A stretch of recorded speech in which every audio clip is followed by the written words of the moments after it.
Hello நண்பர்களே, அனைவருக்கும் வணக்கம். நம்ம கடலூர் மாவட்டத்தில் வந்து பார்த்தீங்கன்னா பாபநாசம் மாதிரி ஒரு அணைக்கட்டு இருக்கணும்னா இங்கே இருக்கு பாருங்க.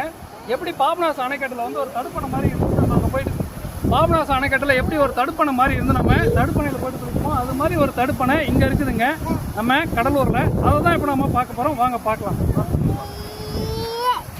இப்போ இந்த இடம் வந்து பார்த்தீங்கன்னா கரெக்டாக நமக்கு இந்த பாபநாசம் தென்பண்ணையாறில் வந்து இருக்குது அப்படின்னு சொல்கிறதுக்கான காரணம் என்னன்னு சொல்லிட்டு பார்த்தீங்கன்னா இந்த தடுப்பணையில் ஓரளவுக்கு கரெக்டான தண்ணி போயிட்டுருக்கு. இந்த தண்ணியில் வந்து குளிக்கிறதுக்கு நமக்கு வசதியாக இருக்குங்க.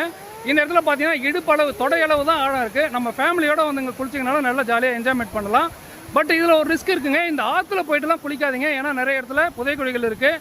அதே மாதிரி இந்த டேமுக்கு முன்பக்கத்துலையும் சரி பின்பக்கத்துலையும் சரி எங்கேயுமே ஆற்றுல குளிக்காதீங்க. இந்த இடம் இருக்கிறது கரெக்டாக வந்து பார்த்தீங்கன்னா நம்ம கடலூர் மாவட்டத்துலேருந்து ஒரு 10 கிலோமீட்டர் தூரத்தில் இருக்குங்க. பைபாஸ் கஸ்டம்ஸ் ரோட்டில் வந்தீங்கன்னா உங்களுக்கு 10 கிலோமீட்டர் டிஸ்டன்ஸில் வரும். அதே மாதிரி பண்ருட்டியிலேருந்து வந்து பார்த்தீங்கன்னா ஒரு 12 கிலோமீட்டர் டிஸ்டன்ஸ்லேயே வந்து இந்த இடத்துக்கு வந்துடலாங்க. குழந்தைங்களோட பெரியவங்களோட யார் வேணாலும் வந்துமே இங்கே குளிக்கலாம். ரொம்பவுமே வந்து பாதுகாப்பாக இருக்கும்.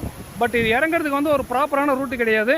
இந்த வழியாக போனீங்கன்னா இது பின்பக்கத்தில் வந்து கீழே வந்து மண்பாதை மாதிரி இருக்கும். அதில் வந்து இறங்கி போய்க்கலாம். ஓகேங்க, இந்த வீடியோ உங்களுக்கு யூஸ்ஃபுல்லாக இருந்ததுன்னா உங்களுடைய நண்பர்களுக்கு இந்த வீடியோ ஷேர் பண்ணுங்கள். மறக்காமல் இந்த இடத்த வந்து என்ஜாய் பண்ணுங்கள்.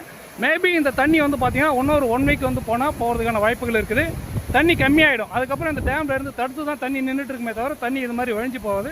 ஸோ சீக்கிரமாக வந்து என்ஜாய் பண்ணுங்கள். நம்ம கடலூர் மாவட்டத்தில் எப்படி ஒரு தண்ணி எப்பயுமே ஃபெசிலிட்டி இருக்காது. இது மாதிரி இருக்கிற டைமில் வந்து என்ஜாய் பண்ணிக்கிறது தான் நமக்கு யூஸ்ஃபுல்லாக இருக்கும். தேங்க்யூ ஃபார் வாட்சிங் திஸ் வீடியோ.